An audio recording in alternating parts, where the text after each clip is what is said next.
एक बाप के 3 बेटे थे।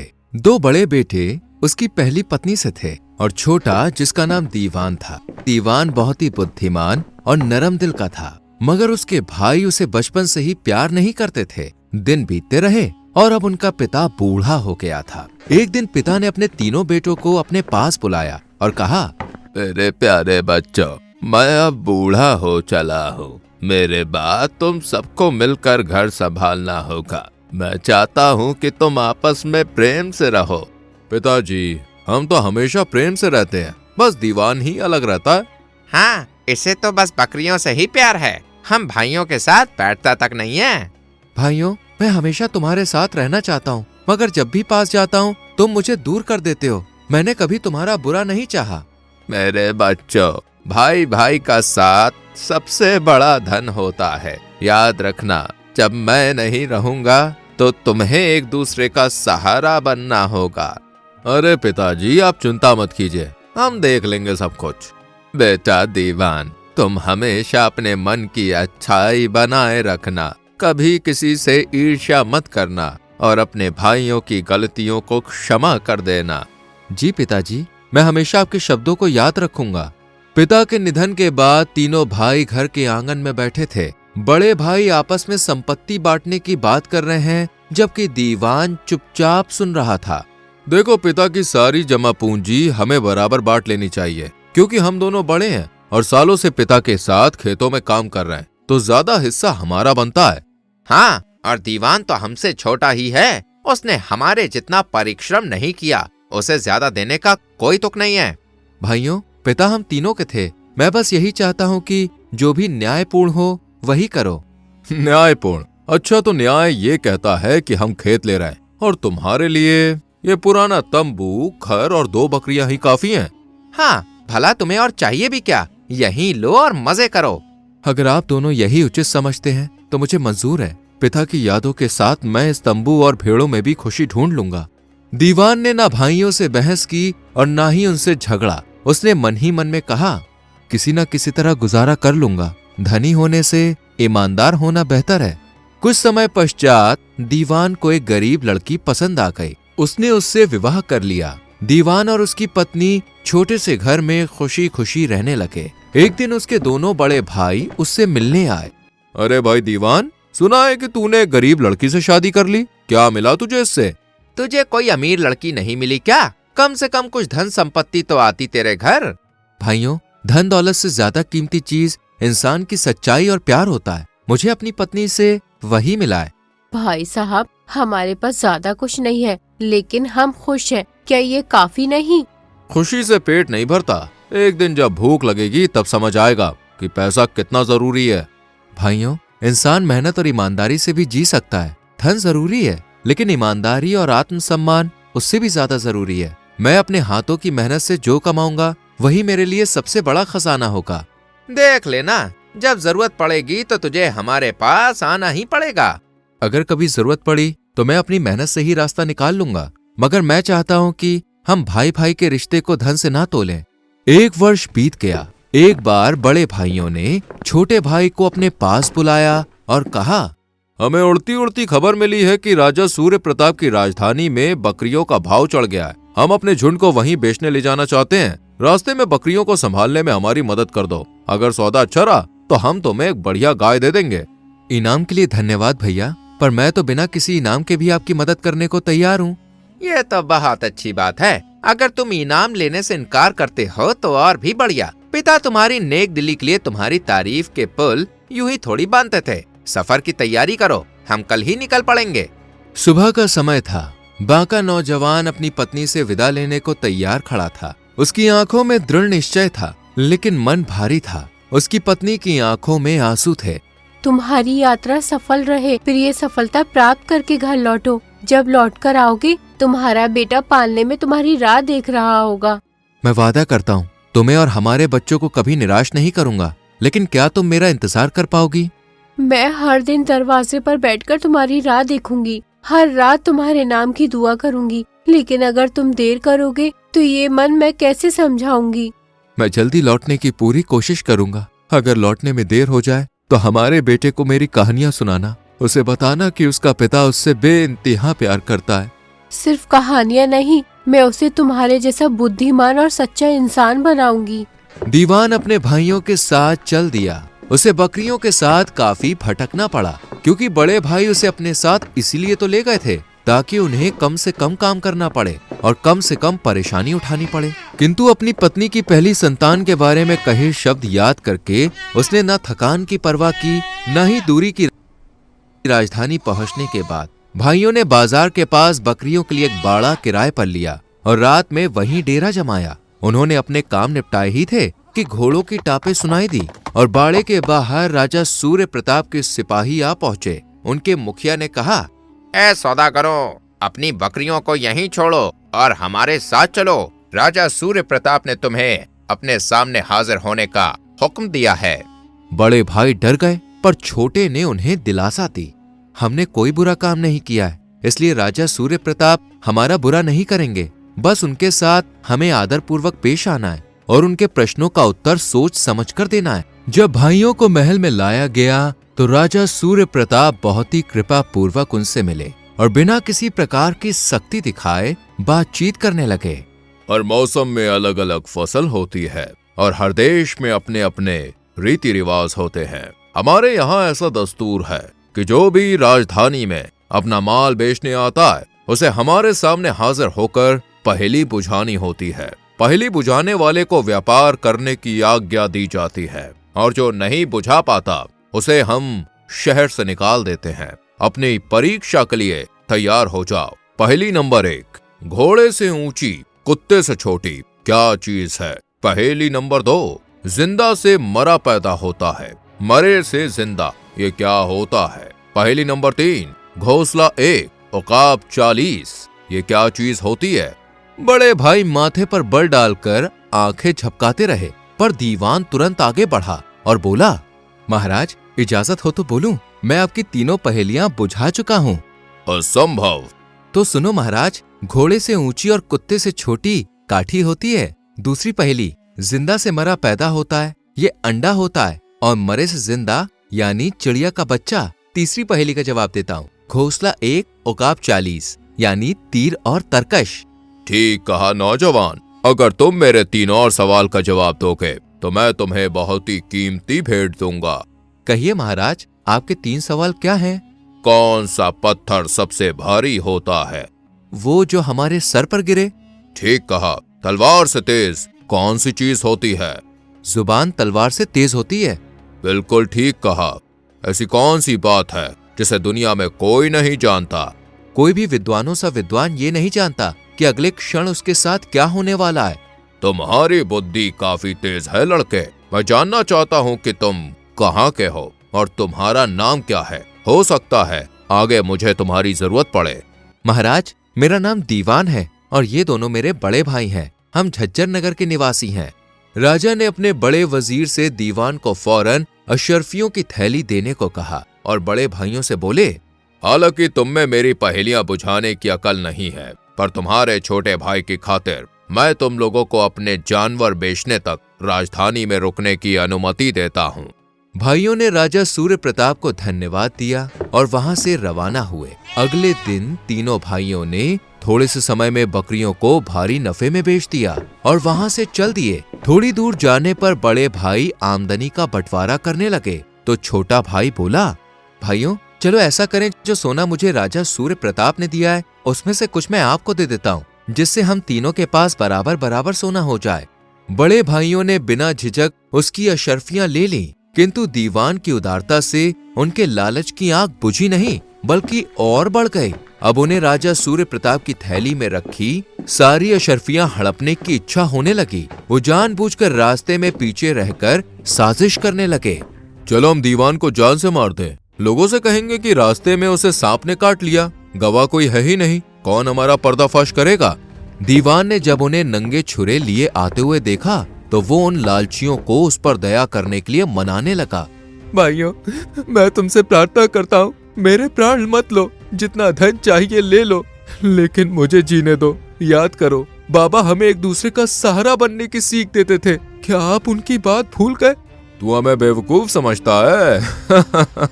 अगर तुझे छोड़ दिया तो तू राजा सूर्य प्रताप के पास जाकर हमें मरवा देगा। हम तुझ पर दया करें और खुद अपनी कब्र खोदें। नहीं, अब हमें कोई गलती नहीं करनी है।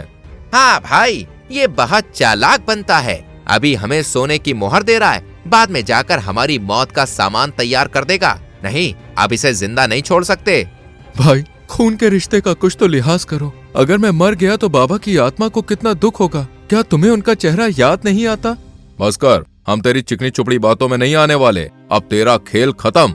अगर आप लोग के दिल में जरा भी दया नहीं है तो मुझे मार डालिए, पर कम से कम मेरी अंतिम इच्छा तो पूरी कर दीजिए। तुम क्या चाहते हो? अगर घर लौटने पर आप लोगों को मालूम पड़े कि मेरा बेटा पैदा हुआ है तो मेरी पत्नी से कह दीजिए कि वो लड़के का नाम दुहाई रखे। बस यही मेरी अंतिम इच्छा है। अरे, ऐसी इच्छा पूरी करने में हमारा कुछ नहीं जाता। ऐसा ही होगा, हम तेरी इच्छा पूरी करने का वादा करते हैं। उन्होंने अपने सगे भाई पर छुरे चला दिए। 10 वर्ष बीत गए। राजा सूर्य प्रताप बूढ़े हो गए, पर अभी हष्ट पुष्ट थे। लेकिन उनका बड़ा वजीर पूर्णतः जरा जीर्ण हो चुका था और अपने स्वामी की सेवा करने योग्य नहीं रहा, न ही उन्हें सलाह देने योग्य रहा था। तब राजा सूर्य प्रताप को उस बुद्धिमान नौजवान की याद आई जिसने उनकी सारी पहेलियां बिना अटके सुलझा दी थी, और उन्होंने उसे अपने दरबार में लाने तथा बड़ा वजीर बनाने का फैसला किया। राजा सूर्य प्रताप ने घोड़ों पर काठिया कसने का हुक्म दिया और अपने अंगरक्षकों के साथ चल पड़े। खोज काफी दिनों तक जारी रही। एक दिन घुड़सवार किसी गांव के पास पहुंचे और अचानक उन्हें दूर से आती आवाज सुनाई दी। दुहाई दुहाई। सिपाहियों, जल्दी से मेरे पीछे चलो। वहाँ कोई स्त्री को सता रहा है। जल्दी से उसकी मदद को चलना चाहिए। जब स्त्री के सामने अचानक राजा और सिपाही पहुंचे तो वो डर गए, मगर राजा ने उससे स्नेहपूर्वक पूछा, क्या हुआ है औरत? तुम दुहाई दुहाई क्यों चिल्ला रही थी? तुम्हें किसने सताया? जहाँपना, मुझे किसी ने नहीं सताया। दुहाई तो मेरे बेटे का नाम है। वह लड़कों के साथ जंगल की तरफ भाग गया है। खाने का समय हो गया है, इसलिए मैं उसे आवाज दे रही थी। राजा सूर्य प्रताप को आश्चर्य हुआ। कितना विचित्र नाम है, मैंने पहली बार ऐसा नाम सुना है। तुम्हें और तुम्हारे पति को अपने बेटे का ये नाम रखने की कैसे सूझी? महाराज, आज से 10 वर्ष पहले मेरे पति अपने 2 भाइयों के साथ महाराजा सूर्य प्रताप की राजधानी गए थे और लौटते समय रास्ते में वे सांप के काटने से मर गए। पर मरने से पहले उन्होंने अपने प्रथम बालक का नाम दुहाई रखने की इच्छा व्यक्त की थी। राजा सोच में पड़ गए। उनके चेहरे पर व्याकुलता झलकने लगी। फिर वो कुछ देर बाद बोले, ये बताओ कि तुम्हारे पति का नाम क्या था? कहीं दीवान तो नहीं था? जी हाँ महाराज, उनका नाम दीवान ही था। अब मुझे सारी बात समझ में आ गई। बुद्धिमान और नेक आदमी सांप के काटने से नहीं, बल्कि लोगों के द्वेष के कारण मारा गया। अपने बेटे का नाम दुहाई रखने को कहकर उसने अंतिम क्षण में अपने मरने की खबर भिजवाई थी। अच्छा, ए स्त्री, अब ये बताओ कि हत्यारे भाइयों ने तुम्हें दीवान की अशर्फियां दी थी या नहीं? मुझ मूर्ख को क्षमा करें महाराज, पर मेरे कुछ भी समझ में नहीं आ रहा कि आप क्या कह रहे हैं। हमारे पास तो न आज कोई फूटी कौड़ी है और न पहले कभी रही थी। मेरे पति के भाइयों ने मुझसे 2 बकरियों को भी छीन लिया था, जो बंटवारे के समय उन्होंने मेरे पति को दी थी। सिपाहियों, उन हत्यारे भाइयों को मेरे सामने पेश किया जाए। भाइयों को राजा के सामने लाया गया। वो भयभीत खड़े थे। तुमने अपने छोटे भाई को किस लिए मारा? क्या तुम जानते हो कि तुम्हारा अपराध कितना भयानक है? तुमने जो किया उसकी सजा सिर्फ मौत हो सकती है। महाराज, कृपया हमें क्षमा करें, हमसे बहुत बड़ी भूल हो गई।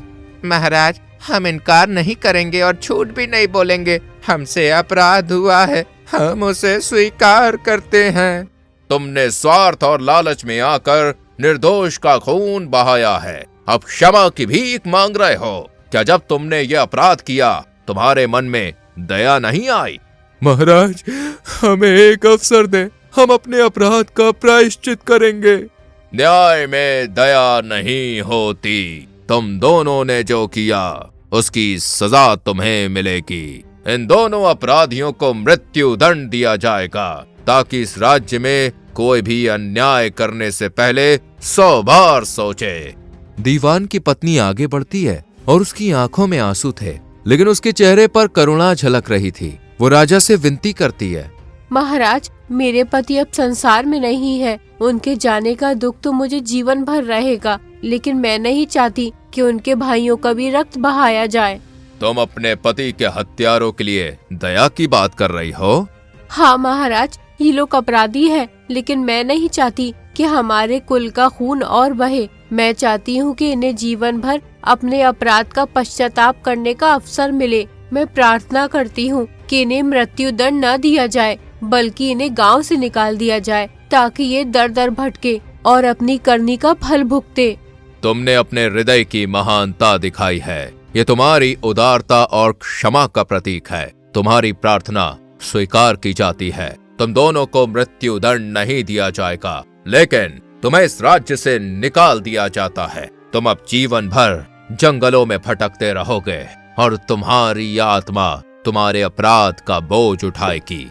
सिपाही दोनों भाइयों को गांव से बाहर निकालने के लिए ले जाते हैं। उसी समय दुहाई अपने मित्रों के साथ भागता हुआ आ पहुंचा। वो माँ की तरफ लपका ही था कि राजा सूर्य प्रताप ने उसे अपने पास बुला लिया और उससे पूछा, तुम्हें पहेलियां बुझानी आती है दुहाई? आती है महाराज। तो बताओ, ऐसी कौन सी चीज है जो बिना पंख के उड़ती है, बिना मुंह के बोलती है और जब तक जिंदा रहती है लोगों को जोड़ कर रखती है? पत्र यानी कि चिट्ठी महाराज। वो कैसे मेरे बच्चे?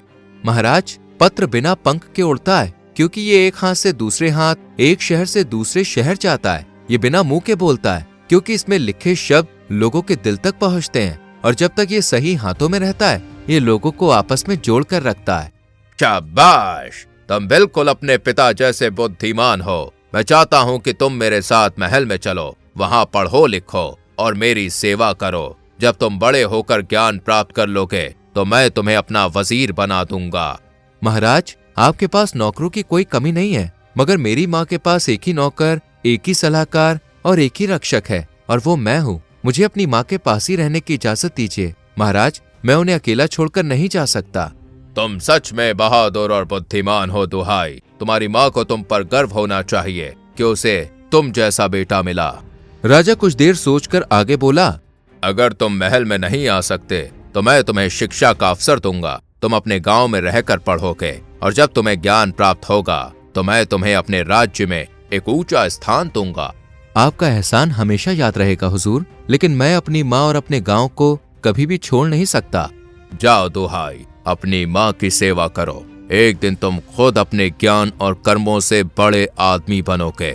इस कहानी में हमने देखा कि बुद्धिमानी, निष्ठा और आत्मसम्मान इंसान को कितना महान बना सकते हैं। दुहाई ने अपनी चतुराई से सबको चौंका दिया, लेकिन उससे भी बड़ी बात यह थी कि उसने अपनी माँ और अपने मूल्यों को नहीं छोड़ा। और आज के दौर में भी हमें अपने रिश्तों, अपनी जिम्मेदारियों और सच्चाई को कभी नहीं भूलना चाहिए। बहुत पहले की बात है, दुर्जनपुर नाम के गांव में बिरजू नाम का एक युवा लकड़हारा रहता था। जंगलों से वो लकड़ी काट कर लाता और उन लकड़ियों को बेचकर जो धन प्राप्त होता उससे अपनी छोटी बहन गीता और बीमार माँ का लालन पालन करता। उसकी माँ अधिकतर बीमार रहती थी, इसलिए गीता और बिरजू मिलजुल कर घर का कामकाज कर लिया करते थे। ये देखकर उसकी बीमार माँ सोचती है, कितने बदनसीब है मेरे बच्चे, सारा दिन काम काज में ही लगे रहते हैं। मैं अभागिन तो बीमार होकर चारपाई पर पड़ गई हूँ। अगर अच्छी भली होती तो इनका थोड़ा हाथ ही बटा देती।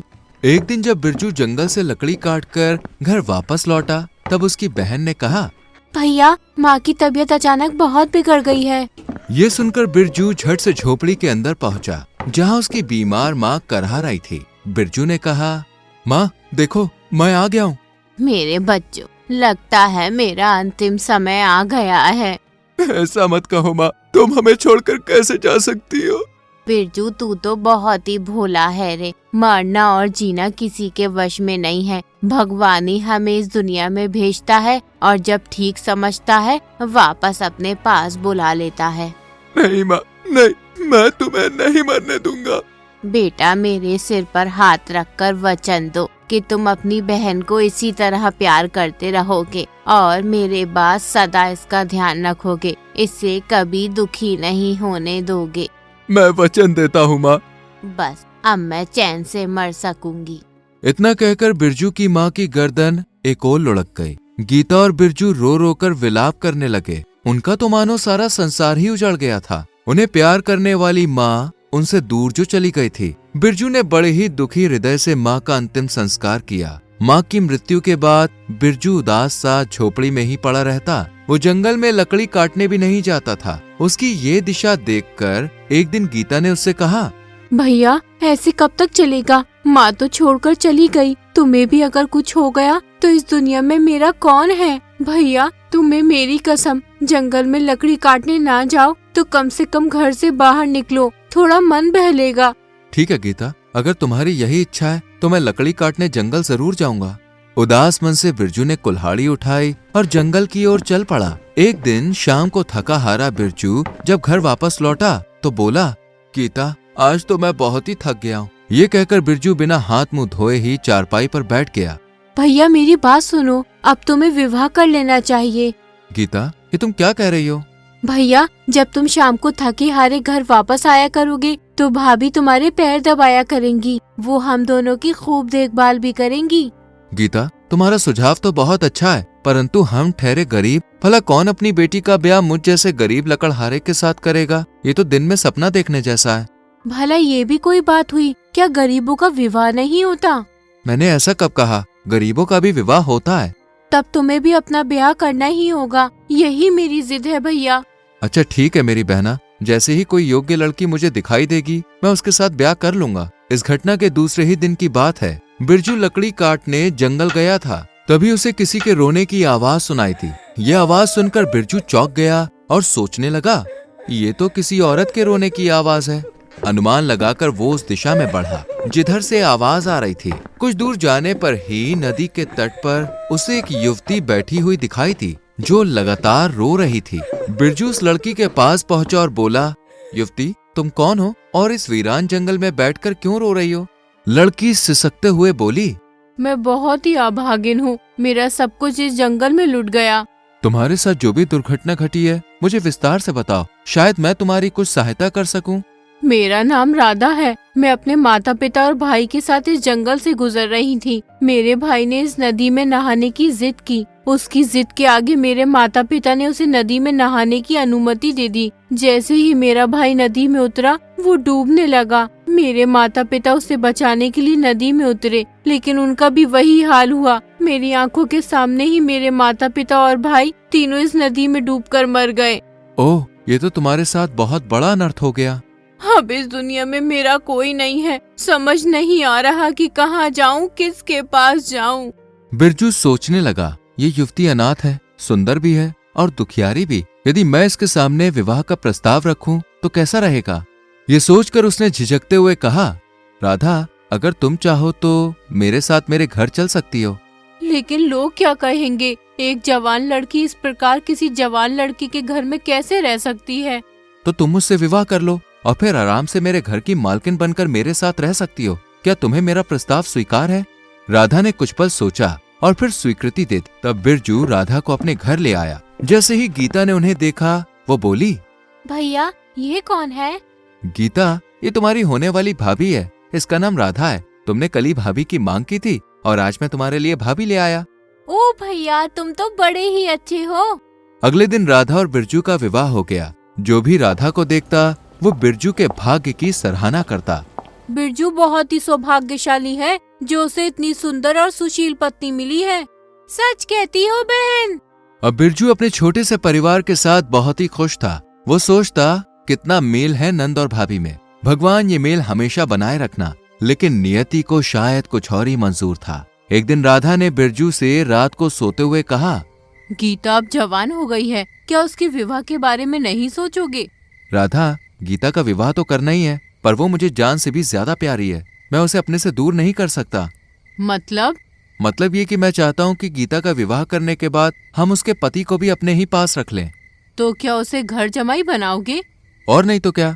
बिरजू की ये बात सुनकर राधा चकित रह गई। अब उसके मन में गीता के प्रति हीन भावना उत्पन्न होने लगी। एक दिन जब गीता पानी भरकर ला रही थी, उसने देखा कि उसकी भाभी किसी औरत से गुप्त बातें कर रही थी। गीता सोचने लगी, ओह भाभी के पास कमला मौसी बैठी हुई है। मौसी तो लड़ाई झगड़े करवाने के लिए प्रसिद्ध है। जरूर भाभी को कुछ सिखा पढ़ा रही होंगी। ये सोचकर गीता चुपके से झोपड़ी के द्वार के पास जाकर खड़ी हो गई। अंदर बैठी कमला मौसी राधा से पूछ रही थी, अरे बहू, कैसे दिन गुजर रहे हैं? मजे में तो हो? कहा मौसी, जो दिन गुजर जाए वही अच्छा है। ऐसा क्यों कहा तुमने बहू? क्या तुम्हें कोई दुख है? मौसी, सबसे बड़ा दुख तो गीता ही है। गीता? वो कैसे? मौसी, उसने मेरे जीवन में जहर घोल दिया है। मेरे पति दिन रात बस उसी की चिंता में लगे रहते हैं। गीता तो मुझे बर्बाद करने में तुली हुई है। पता नहीं वो कब पराये घर जाएगी। अरे ये तो बड़ा अन्याय है। और क्या मौसी, गीता बड़ी हो गई है। अब तो उसका विवाह कर देना चाहिए ताकि वो विदा होकर अपने घर चली जाए। लेकिन मेरा ऐसा भाग्य कहाँ। गीता तो पत्थर बनकर हमेशा मेरी छाती पर ही रखी रहेगी। राधा की ये सारी बातें झोपड़ी के बाहर खड़ी गीता के हृदय में तीर की तरह चुभ रही थी। उसका कलेजा कांप उठा। वो सोचने लगी, तो भाभी मुझे छाती पर रखा हुआ पत्थर समझती हैं? दुख के कारण वो जड़ से खड़ी रह गई। इसी अवस्था में जो घड़ा उसने पकड़ रखा था वो छूट गया और धड़ाम की आवाज के साथ फूट गया। घड़े के टूटने की आवाज सुनकर राधा चौंक गई और बोली, कौन है बाहर? और कोई नहीं भाभी, बाहर मैं हूँ, तुम्हारे जी का जंजाल। ये क्या कहती हो गीता? भला तुम मेरे जी का जंजाल कैसे हो सकती हो? तुम तो मेरी प्यारी नंद हो।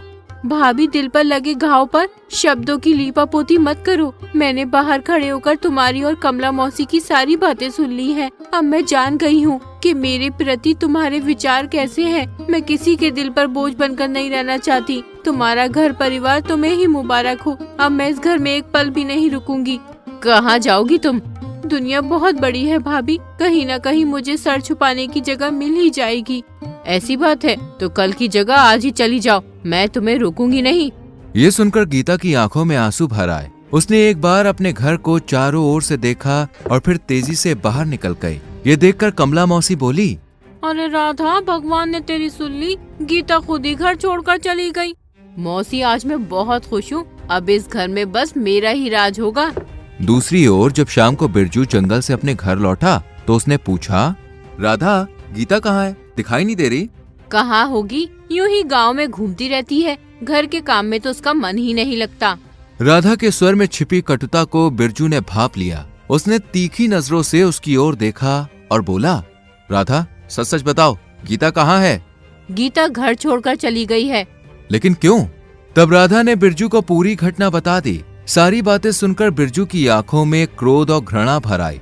उसने कहा, राधा, तूने मेरी भोली भाली बहन को घर से निकाला है। तू बहुत ही बड़ी एहसान फरामोश है। ऐसा करके तूने मेरी स्वर्गीय माँ की आत्मा को बहुत दुख पहुंचाया है। अब संभाल अपना घर, मैं गीता को ढूंढने जा रहा हूँ। और सुन, अब मैं लौटूंगा तो उसे साथ लेकर ही लौटूंगा, वरना कभी तेरा मुंह नहीं देखूंगा।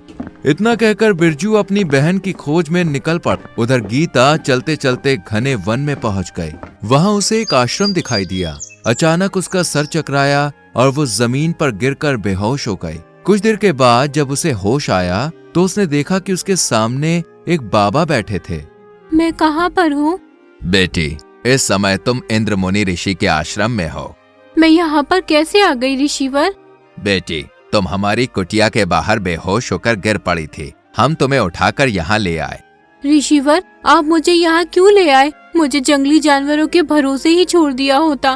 क्या कहती हो बेटी? तुम्हें मरने के लिए जंगली जानवरों के भरोसे पर छोड़ देता? ऋषिवर, अब मेरे जीवन में रखा ही क्या है? मुझे जीने की कोई लालसा नहीं है। बेटी, लगता है तू दुखों से घिरी हुई है। मुझे अपनी राम कहानी सुनाओ ताकि मैं उसे जानकर समझ सकूं कि तुम्हारे मन में जीवन के प्रति अरुचि क्यों उत्पन्न हो गई है। गीता ने इंद्र मुनि ऋषि को अपने विषय में सारी बातें विस्तार पूर्वक बता दी। गीता की बातें सुनने के पश्चात इंद्र मुनि ऋषि ने कहा, बेटी, तुम्हारी भाभी राधा ने तुम्हारे साथ बहुत ही अन्याय किया है, परंतु इसका यह अर्थ नहीं है कि तुम अपने जीवन में आई कठिनाइयों से हार मान लो। तो आप ही बताइए ऋषिवर, इस विशाल दुनिया में मैं कहाँ जाऊँ? बेटी, तुम्हें कहीं जाने की आवश्यकता नहीं है। आज से तुम मेरी बेटी बनकर इस कुटिया में ही रहोगी। ऋषिवर, आप कितने अच्छे हैं। इधर गीता की खोज में बिरजू गांव गांव और वन वन भटक रहा था। एक दिन जब गीता सरोवर में पानी भरने जा रही थी, तभी उसे किसी की आवाज सुनाई थी। गीता, ओ गीता, गीता ने तत्काल ही पलटकर पीछे देखा। भैया तुम?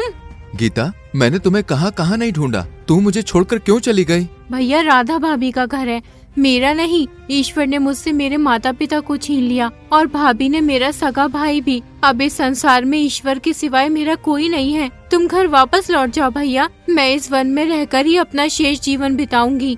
गीता, इतनी जिद मत करो, मेरा कहा मानो और घर वापस चलो। नहीं भैया, मैं किसी भी सूरत में घर वापस नहीं जाऊंगी। तो मेरी भी बात सुन लो गीता, मैंने माँ को वचन दिया था कि तुम्हारी रक्षा करूंगा। अगर तुम घर नहीं लौट रही हो तो मैं भी वापस नहीं जाऊंगा। मैं भी तुम्हारे साथ इसी वन में रहूंगा। भैया जैसी तुम्हारी मर्जी हो वैसा करो, मुझे इन बातों से कोई फर्क नहीं पड़ता। गीता बिरजू को साथ लेकर कुटिया में वापस आ गई। उसने बिरजू का परिचय इंद्र मुनि ऋषि से करवाया। ऋषिवर, ये मेरे भाई बिरजू हैं। चिरंजीवी रहो बेटा। ऋषिवर, भैया चाहते हैं कि वो मेरे साथ इस कुटिया में रहें। यदि यह इस कुटिया में रहना चाहता है तो मुझे कोई आपत्ति नहीं है। बिरजू, तुम्हें तो पता ही होगा कि तुम्हारी पत्नी इन दिनों गर्भवती है। क्या? हाँ, तुम्हारी पत्नी को एक पुत्र का गर्भ है। ऋषिवर, फिर तो मुझे तुरंत उसके पास लौट जाना चाहिए। ऐसी अवस्था में उसे अकेले छोड़ना उचित नहीं है। बिरजू, मुझे लगता है कि ये सही समय नहीं है। कुछ समय के लिए उसे अकेला ही रहने दो। और सुनो, राधा उचित समय पर एक सुंदर पुत्र को जन्म देगी। ऋषिवर, ये तो आपने बड़ी खुशखबरी सुना दी। अभी तुम यहीं पर रुको। तुम्हें और गीता को मेरे आश्रम में तब तक रहना पड़ेगा जब तक मैं चाहूंगा। क्या तुम्हें स्वीकार है? स्वीकार है ऋषिवर। उधर राधा की हालत खराब थी। वो सोच रही थी, घर में अन्न का एक दाना भी नहीं है, भूखा मरने की नौबत आ गई है। अब मैं क्या करूं? ऐसी स्थिति में भूखा रहना संभव नहीं। कुछ सोचकर वो उठी और अपने पड़ोस में रहने वाली औरत के पास गई। बहन, मुझे सहायता की जरूरत है, कृपया मुझे कुछ पैसे दे दो। मेरे यहाँ कोई पैसों का पेड़ लगा है, जो मुंह उठाए सीधे इधर ही चली आई। किसी और के पास जाकर मांग। राधा अपमानित सी खड़ी रह गई। वह सोचने लगी, हे भगवान, क्या मेरे नसीब में ये दिन देखने के लिए लिखे थे? कमला मौसी मेरा बड़ा मान करती थी, क्यों ना उनके पास जाकर सहायता मांगू। जब वो कमला मौसी के घर पहुंची तो मौसी बोली, हाँ बहू, इधर का रास्ता कैसे भूल गई?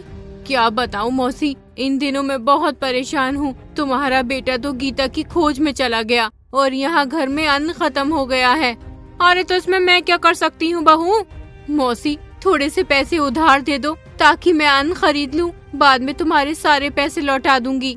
बहू, मुझे और सब कुछ तो अच्छा लगता है, पर ये भीख मांगने जैसी बातें अच्छी नहीं लगती। तुम मेहनत मजदूरी करके कुछ पैसे क्यों नहीं कमाती? मौसी, मैं भला मजदूरी कैसे कर सकती हूँ? अरे सुनो, गांव के सेठ राम प्रसाद की हवेली में झाड़ू पोछा करने के लिए एक नौकरानी की आवश्यकता है। तू हवेली जाकर उनसे काम मांग, वे अवश्य तुझे नौकरी पर रख लेंगी। मौसी, तुम कहती हो तो मैं जाकर उनसे काम मांग लेती हूँ। राधा हवेली गई और जमींदार से काम मांगा। जमींदार ने तुरंत उसे नौकरी पर रख लिया। अब से वो हवेली में झाड़ू पोछा और नौकरानी का काम करने लगी। दिन भर मेहनत करने के बाद वो शाम को रूखा सूखा खाकर अपनी झोपड़ी में सो जाती। इसी प्रकार उसके दिन गुजरने लगे। उचित समय पर उसने एक सुंदर पुत्र को जन्म दिया। वो सोचने लगी, आज अगर इसके पिता और बुआ घर में होते तो वो कितने खुश होते।